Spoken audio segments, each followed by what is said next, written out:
Si me queréis acompañar en la lectura, el capítulo 9 de Juan, y voy a pedir a alguien que me ayude, porque vamos a leer del capítulo 1 hasta el 12.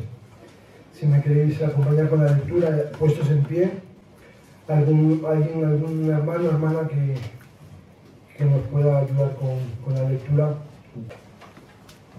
Al pasar Jesús vio a un hombre ciego de nacimiento, y le preguntaron sus discípulos diciendo: Rabí, ¿quién pecó, este o sus padres, para que haya nacido ciego?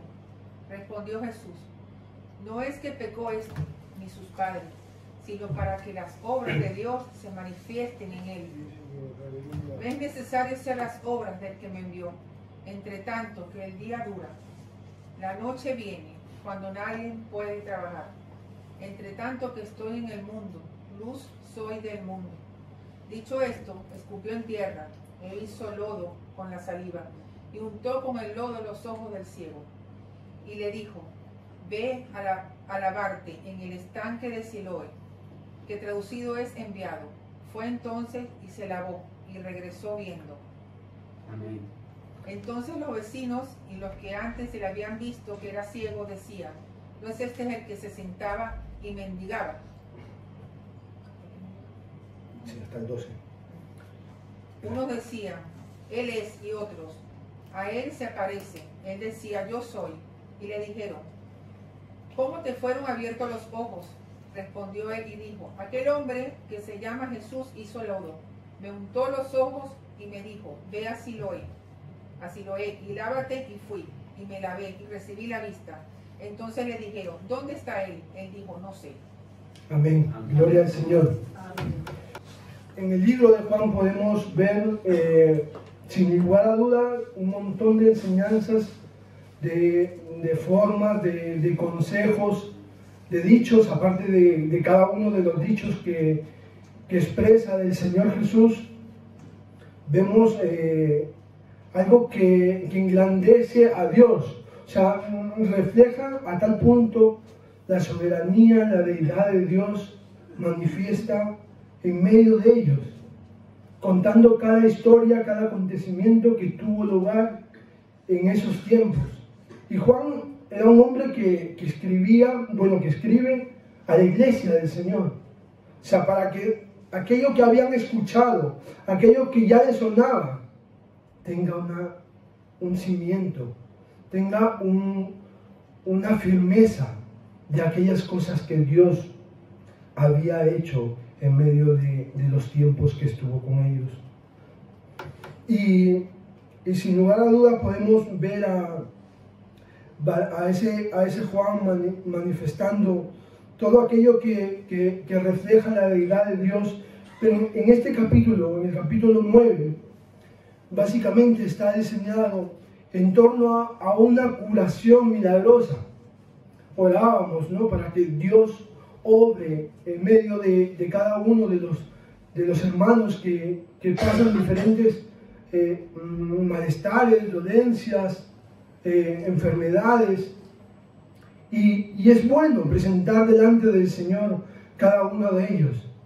Pero qué dicha la de estos hombres, o la de este hombre en concreto, el ver que el Señor Jesús pues fue quien puso sus manos sobre su rostro, fue quien puso sus manos sobre sus ojos. Ay, ¿a cuántos quisiéramos de forma física no sentir ello? Pero fue regalada y fue expresa a determinados hombres en aquel momento. Sin lugar a duda, tu dicha y la dicha manifiesta la palabra del Señor que es mayor. Dice: bienaventurados los ojos que no verán y creerán. Gloria al Señor por ello. No has visto de forma física, pero lo tienes en tu corazón. Llegas a sentirlo. Y esto no es porque nosotros tenemos algo especial nuestro, sino es aquello que Dios ha puesto por la fe. Gloria al Señor por ello. Las enfermedades, incluso la muerte misma, después de aquella caída en el hombre, son cosas que desde el Antiguo Testamento se van a ver reflejadas a lo largo de la historia de la humanidad. Desde aquel momento en que Adán pecó y dijo el Señor que con sufrimiento se ganará el pan de cada día. Ahí estaba reflejado todo aquello que día a día, las dificultades que tú y yo podamos atravesar. Pero no se vio. Y en lo largo de todo este tiempo, de todo ese momento, desde aquella caída del hombre hasta el Nuevo Testamento, vemos muchos milagros, muchos acontecimientos, cómo Dios libera a su pueblo, cómo Dios trata con aquellos patriarcas. Pero cuántos milagros de forma individual se reflejan en el Antiguo Testamento. Pocos, no son muchos. Podemos enumerar algunos. Dice, está la curación de Naamán, el leproso. Fue una persona que atacaba a los judíos. Eso está en Primera de Reyes. Después estuvo el rey Ezequías, quien tuvo una enfermedad mortal y Dios le libró y le curó de esa enfermedad. Esto está en Segunda de Reyes. Y después en Números 21, Dios envió serpientes con veneno de muerte para que fuesen, digamos, una inyección sobre aquellos que estaban en el pueblo de Israel. Pero si no fuera por aquel milagro de Dios en su misericordia, que evitara esa muerte, no hubieran sobrevivido. Pocas veces, pocos milagros de forma individual con las personas. Pero sin embargo, grandes acontecimientos, grandes hechos, grandes prodigios, el agua para un pueblo que estaba sediento, descender maná de los cielos, en medio de una dificultad enorme, donde no sabían si iban a sobrevivir, donde no sabían si el pueblo que era sacado de Egipto y llevado hacia la tierra prometida, pensaban que iban a llegar hacia aquella promesa que Dios tenía. En el Nuevo Testamento, sin embargo, ya empieza, ni bien empieza, digamos, ese periodo del Nuevo Testamento, donde aquella sanación, aquella mujer, a Elizabeth, que tenía Elizabeth, que no podía tener hijos, y sin embargo se le aparece el ángel y le dice, tendrás un hijo, le llamarás ¿qué? Juan, y fue Juan el Bautista. Fue un milagro de Dios en el Nuevo Testamento, ya quizá el primer milagro. Luego, y de forma sorprendente, algo más sobre María, aquella mujer que tuvo el privilegio de parte de Dios de tener en su vientre al Señor Jesús, el que es el Rey de Reyes y Señor de Señores, y un nacimiento de forma virginal. Eso es un milagro de Dios.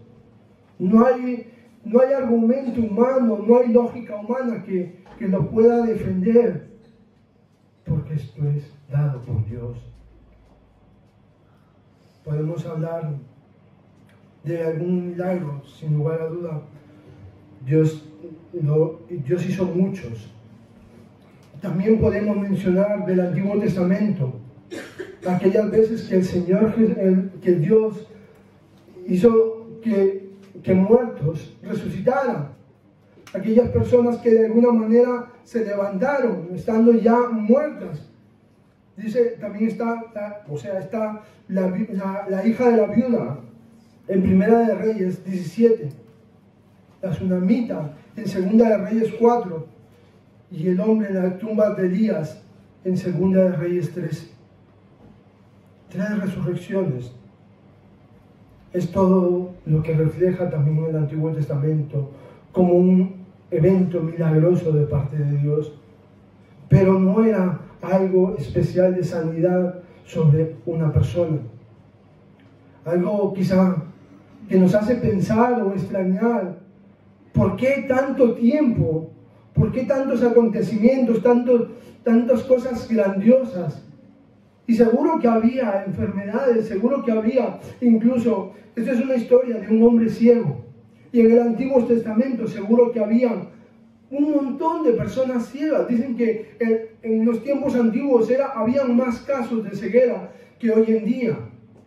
Aunque en la actualidad, según en algunos noticieros, dice que en algunos países todavía se reflejan. Por cierto, los milagros del Señor Jesús empezarían en el Nuevo Testamento, aquel momento en el que el Señor comienza su ministerio, es decir, después de los 30 años, empieza a obrar milagros. ¿Por qué decimos esto? ¿Por qué después de los 30 años? Porque la Biblia lo señala, porque la Biblia lo dice, porque en los 30 primeros años no se refleja ningún milagro. Y cuando aparece el primer milagro, dice, este es el primer milagro. ¿Cuál fue? Cuando el Señor Jesús convirtió el agua en vino. Gloria al Señor por ello. El Señor Jesús, cuando obró ese milagro, se acercaba, empezaba en ese tiempo de ministerio. Y iba a haber curaciones. Estaban, digamos, cuando el Señor Jesús, había milagros de forma diaria. Venían a Él y los sanaba. Se acercaban a Él y eran sanados. Y esto quedó también para muchos de sus discípulos. Hay una canción que también cantamos, que es difícil de tocar. Por la sombra de Pedro se sanaban los enfermos. Y esto también es real. Y esto también nos invita a pensar a nosotros, ¿cuál es el alcance de Dios en tu vida? No hay alcance. Dios puede obrar milagros. No depende de ti y de mí. Es por el poder que opera en su gracia, en su misericordia, en cada uno de nosotros. Amén. En Hechos 2:22, las palabras de Pedro dicen, este es Dios dando testimonio de Jesús, como el Mesías hacía milagros. Esas curaciones de forma sobrenatural, esos milagros creadores, esos milagros que de alguna manera reflejaban o manifestaban esa deidad del Señor Jesús en medio del pueblo de Israel. La gente que tenía ojos ciegos le dio ojos nuevos. A la gente que no podía oír los sanaba, les daba oídos nuevos. Como fue, sin lugar a duda, una obra creadora. Porque si un ojo no puede ver en realidad, necesita ser creado una vez más.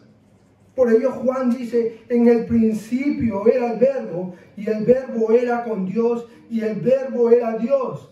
Nada de lo que fue hecho sin Él. Era el Creador mismo, es el Creador mismo de todo cuanto existe, y de tu vida y de mi vida. Aquello que le hacía falta a alguien, Él era capaz de restaurarlo por completo. No había un imposible para el Señor. ¿Y cómo se acercaba? ¿Y cómo ministraba esa gracia? De forma sencilla, de forma natural. No había impedimento. No había ninguna lógica que le hacía decir a este sí, a este no. Era una gracia abundante para todos. Todos esos milagros de curación son actos sobrenaturales del mismo Creador en la vida de cada hombre. Sin lugar a duda, podemos hablar de obras de Dios, cómo manifiesta su poder, y uno se pone a pensar y no hay explicación, no hay lógica humana. ¿Cómo se puede dar esto? Seguramente que, no sé, aquí incluso puede haber médicos que sepan o personas que conozcan más de medicina. ¿Cómo se puede llegar a conseguir esto? Si a veces uno se siente mal y llegas a los hospitales y te toca esperar colas a que te llame el especialista, y cuando te llame el especialista es para una revisión, y de ahí de la revisión todo el proceso de esperar un tiempo para la intervención. Pero el Señor Jesús lo hace instantáneo, porque Él es el creador de todo cuanto hay, cuanto existe y en tu vida y en mi vida. Todo eso explotó, todos esos milagros se dieron lugar en esos 3 años de ministerio del Señor Jesús, para cumplirse también aquello que lo que el profeta Isaías decía en el capítulo 42, dijo que el Mesías vendría y sanaría, que el Mesías estaría con su pueblo y habría sanidades. Y gloria al Señor por ello. Es un cabal cumplimiento de la palabra de Dios en los tiempos antiguos, que tenía lugar en esos tiempos en medio del pueblo de Israel. Son tantos milagros, tantos acontecimientos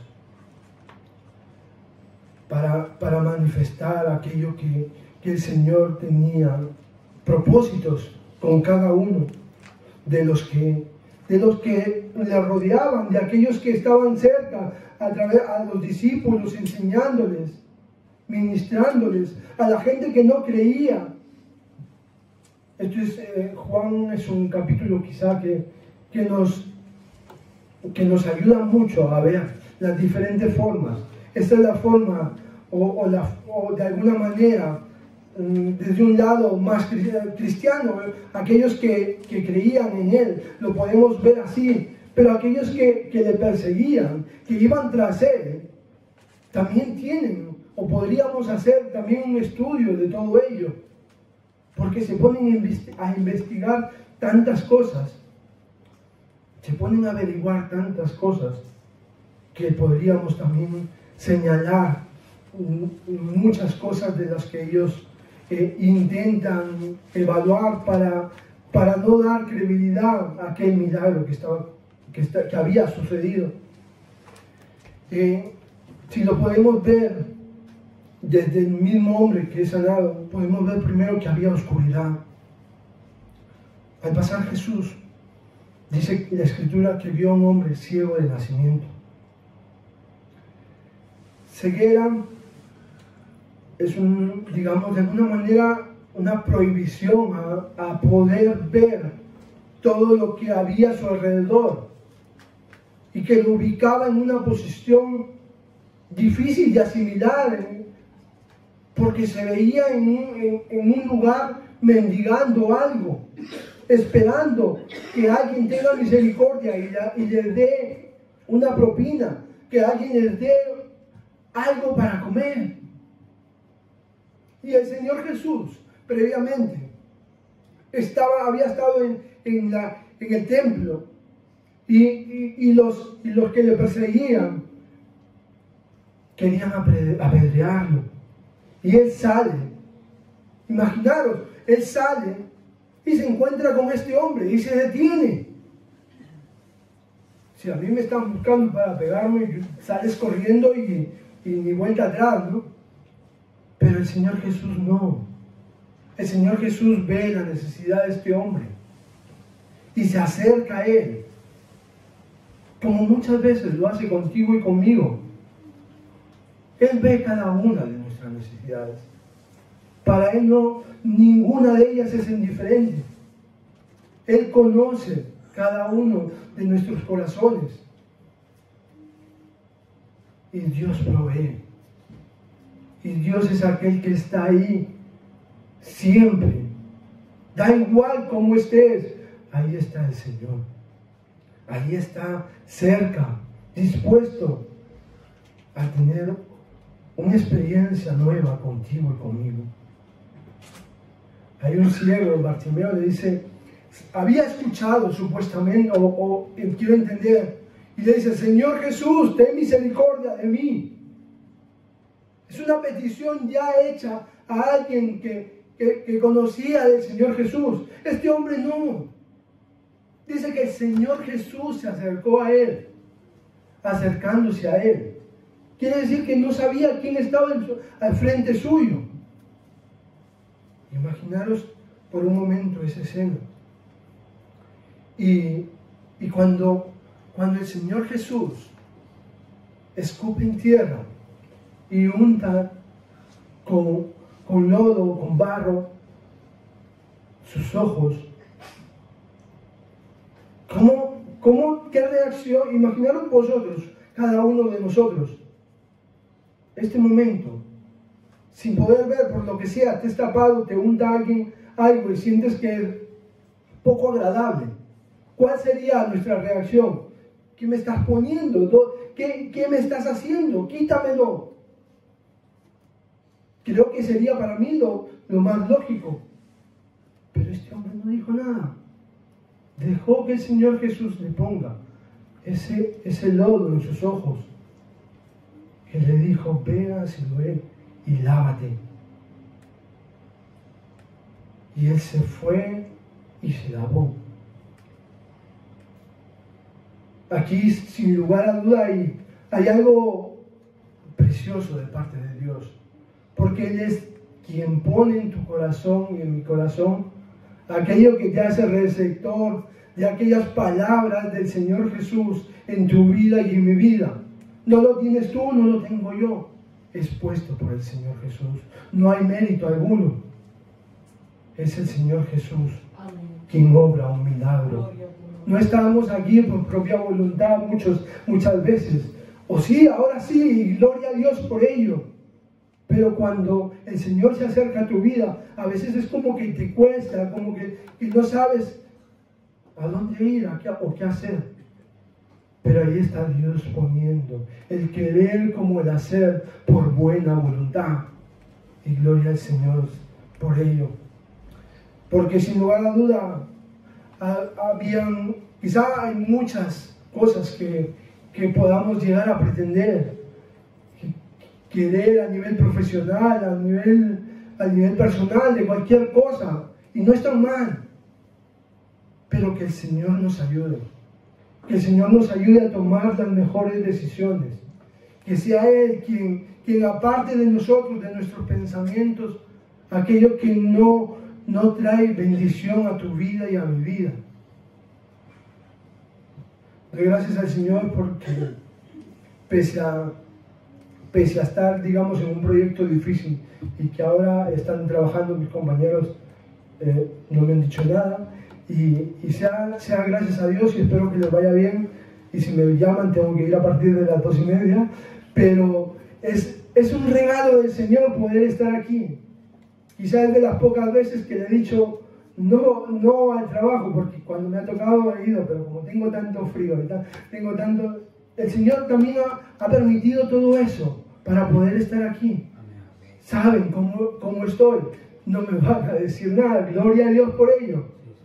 Y quiera el Señor que nos ayude en todas las cosas, que Él ponga el camino, que Él ponga, digamos, la dirección, porque sin lugar a dudas, si nosotros a veces decidimos mal, y aunque el Señor muchas veces endereza nuestros caminos, y gracias a Dios por ello, pero que seamos capaces nosotros de dar gracias al Señor por todo ello. Muchas sanaciones, muchos acontecimientos que cuando el Señor Jesús estaba, había sanidad de cojos, había sanidad de ciegos, había tantos milagros que Juan mismo expresa y dice que si tuviéramos que enumerar todas las cosas que el Señor hubiera hecho, no habría libros que puedan contener todas las maravillas que el Señor reflejó, que el Señor hizo en medio de su pueblo. Imaginaros cuántas. Es algo precioso aquello que el Señor hizo en medio del pueblo de Israel. Y a la vez triste, ¿no? Porque Juan también dice, a los suyos vino y los suyos no le recibieron. Pero el propósito del Señor Jesús es traer luz a tu vida, es traer bendición. Así como había oscuridad, el Señor Jesús manifiesta luz. Dicen los versículos del 2 al 5. Y le preguntaron sus discípulos, diciendo, Rabí o maestro, ¿quién pecó? ¿Este o sus padres para que haya nacido ciego? ¿Quién pecó?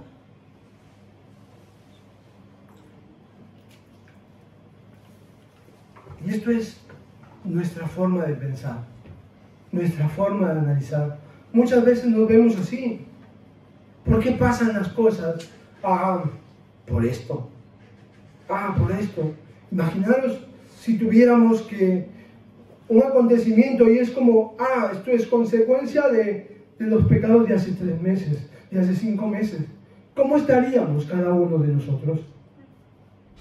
Estaríamos a pedacitos. Nadie habría resistido. Pero ¿sabéis algo? La gracia, la misericordia, el amor de Dios hoy es real en tu vida y en mi vida. Amén. Y gloria al Señor por ello.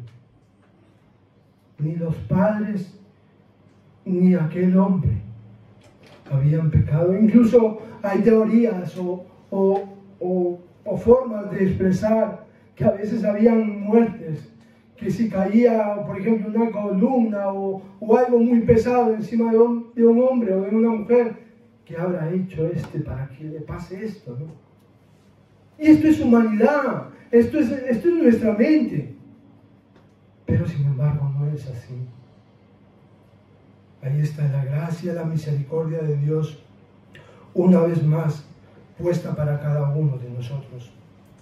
Amén. En Ezequiel 18, 1 y 2, el Señor lo expresa y lo dice de una manera clara. Uno de los capítulos quizá también que más refleja de los profetas, dice: vino a mí palabra del Señor diciendo, ¿qué pensáis vosotros, los que usáis este refrán sobre la tierra de Israel? Que dice, los padres comieron las uvas agrias y los dientes de los hijos tienen la dentera. Repito, ¿qué pensáis vosotros, los que usáis este refrán sobre la tierra de Israel? Que dice, los padres que comieron las uvas agrias y los dientes de los hijos tienen la dentera. Para que me quede claro, aunque vi un significado del versículo, quería saber qué era en realidad. Y dentera es una sensación desagradable, tal cual lo expresa el diccionario. Lo cual viene a decir, los padres comieron las uvas agrias y los hijos sienten la sensación desagradable. ¿Pensáis esto? El Señor le estaba preguntando y le dice no. Y en el versículo 3 el Señor mismo lo dice: vivo yo, dice el Señor, que nunca más tendréis que usar este refrán en Israel. He aquí, todas las almas son mías, como el alma del Padre, así también del Hijo es mía. Y el alma que pecare, ésta morirá. Cada uno, de forma individual. Y el Señor Jesús, aún mejor lo expresó para su iglesia. Todas las cosas viejas pasaron. Y aquí todas son hechas nuevas. Es un nuevo tiempo. Es una nueva dicha para ti y para mí. Una responsabilidad individual. Y ya está. No había más. El Señor Jesús les está diciendo, no es que pecó no es que pecaron sus padres, es solamente con un propósito, y es para que la gloria de Dios sea manifiesta en este hombre. Y estamos en medio de un tiempo, hemos cantado y hemos sentido la presencia del Señor de forma especial. Yo no sé cómo nos sentimos, si vemos perfectamente, si la lluvia que ha caído en nuestra vida ha dejado los paños medios opacos, o estamos pasando por circunstancias que no nos permiten ver. Pero hoy está aquí el Señor Jesús, que quiere limpiar todo, quiere limpiar tu vida, mi vida, y quiere darnos claridad. Y quiere el Señor que la tomemos, que la abracemos. Señor, tómame en tus manos. Señor, úsame. Que el Señor sea real en tu vida y en mi vida.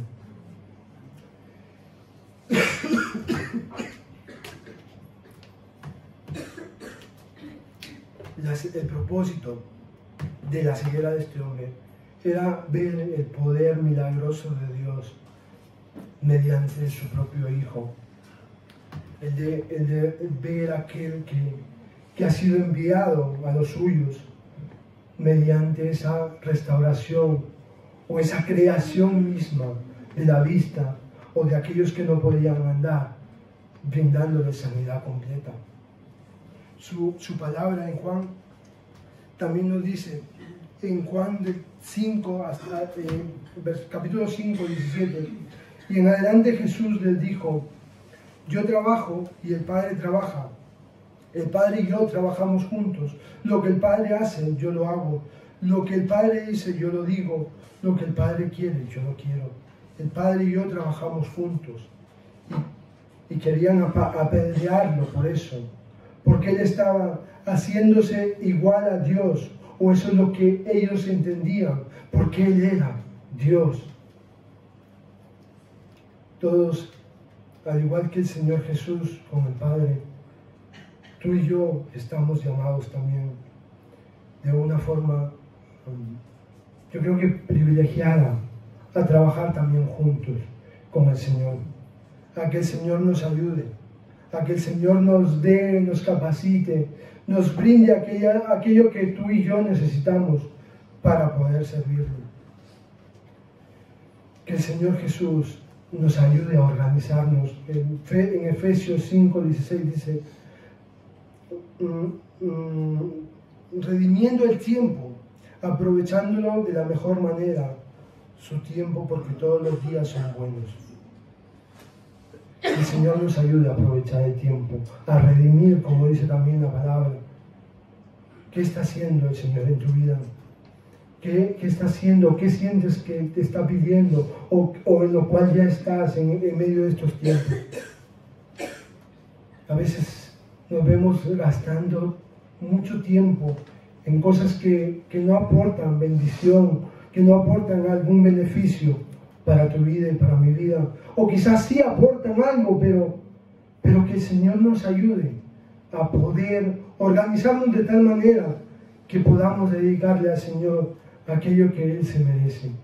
Que nos ayude, porque si yo el primero, o sea, no estoy diciendo vosotros, no, que el Señor me ayude a mí primero, que me ayude a organizarme, que me ayude y me dé la capacidad de poder redimir el tiempo y tomar consejo de aquello que el Señor nos está pidiendo. Que el Señor nos ayude a ver, al igual que en este tiempo que Él vio a ese mendigo, esa necesidad, que también nos ayude a nosotros a ver la necesidad que hay en medio de las personas.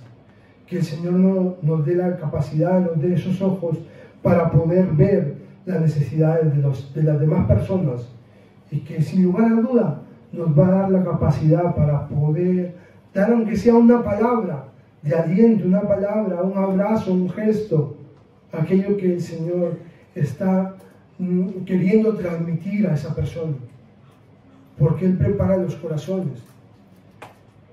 El Señor Jesús quizás se sentía ya en medio de ese tiempo previo a su muerte, y les dice que es necesario que Él trabaje, que es necesario que Él prosiga con su trabajo.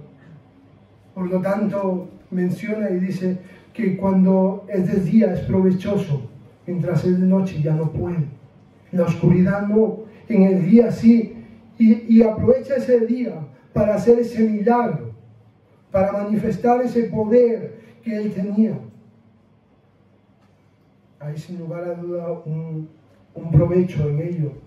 Y para esta persona que recobra la vista, porque ¿cómo sería de noche recobrar toda la esencia de esa luz, de esa claridad?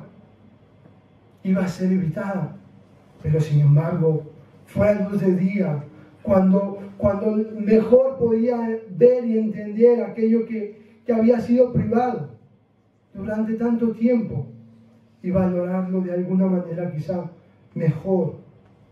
Pero, sin embargo, hay muchos que quieren opacar ello. Muchos llegan y le preguntan, ¿no? O muchas personas se decían, ¿este no es el ciego? Sí, a él se parece. O sea, como, no lo sé muy bien, a él se parece. O sea, ahora ve. Y él decía, ¿qué decía? Yo soy. Es real la sanación de Dios en mi vida. Y que nosotros podamos hacer lo mismo. Yo soy. El Señor ha hecho un milagro en nuestra vida. El Señor ha hecho un milagro en tu vida y en mi vida. Sí, hace tiempo era diferente, hace tiempo no tenía los mismos pensamientos, no tenía la misma creencia en mi Dios que ahora tengo. Yo soy aquel que el Señor ha rescatado. Y la gloria sea solamente para Él. Amén. El Señor Jesús envía a Siloé, lo cual de alguna manera también nos hace pensar, ¿por qué lo envía hasta allí? ¿Por qué lo tiene que hacer caminar si para él le era difícil? El Señor Jesús podría haberlo hecho en aquel mismo momento. Y es así también contigo y conmigo. Muchas veces el Señor Jesús te pide algo, nos pide algo. Y es ahí donde vemos en este hombre la obediencia. No le conocía, no sabía quién era, pero se va hasta Siloé, se lava los ojos y recobra la vista. El Señor quería ver la obediencia de este hombre. Y el Señor Jesús también está demandando la obediencia en tu vida y en mi vida. Y que el Señor nos siga ayudando en ello. Amén. Que el Señor nos dé aquel corazón que obedece aquellas palabras del Señor. Una gracia soberana, una gracia salvadora, una gracia que obra y enfrenta a un hombre ciego para darle sanidad completa.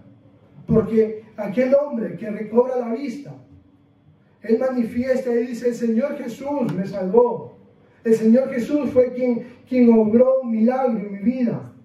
Y posteriormente termina adorando y bendiciendo el nombre del Señor. Quiere el Señor que cada uno de nosotros, aquel milagro que ha hecho el Señor en tu vida y en mi vida, también nos permita ver lo mismo, que podamos adorar y bendecir el nombre del Señor, como lo hemos hecho esta mañana y como lo podemos seguir haciendo cada día de nuestra vida. Que el Señor nos ayude, que haya sin lugar una limpieza total en nuestra vida, que nos ayude, que nos conforte, que nos lleve a un acercamiento. Nosotros nos podemos preguntar cómo fueron abiertos esos ojos, cómo fueron ese acercamiento. Y nuestro hermano Ángel pedía algún testimonio, y hay testimonios a lo largo de cada día, cada semana, y gloria a Dios por ello. Pero también lo hay el día en que el Señor Jesús quitó la venda de nuestros ojos para poder verle, para poder aceptarle como nuestro Señor y Salvador, para que pasáramos de aquel momento o tiempo de incredulidad, aquel regocijo en la fe, en poder alabarle, en poder bendecir su nombre, porque esa es una dicha, ese es un regalo de Dios también para tu vida y para mi vida. Y que el Señor nos siga bendiciendo, que el Señor nos siga obrando. Y sin lugar a duda, va a haber muchas curaciones, va a haber muchas formas de que Dios pueda obrar. Y que podamos incluso ver, si el Señor así lo permite, que muchos también sean sanados, como pasó con Pedro, que a través de sus sombras eran sanados. Que el Señor nos bendiga. Amén.